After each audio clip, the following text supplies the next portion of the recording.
tsinuwar Allah za ta bar musu. Mutanen har uku tsinuwar Allah za ta bar musu. Ma'aiki shi ya ce tsinuwar Allah za ta cin musu.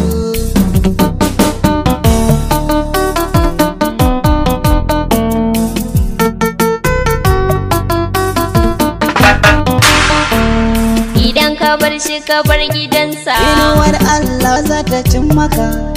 idan ka kyamaci sabansa, tsinuwar Allah za ta cin maka. idan ka bar shi ka bar gidansa, ka kyamaci sahabbansa, tsinuwa za ta kai maka.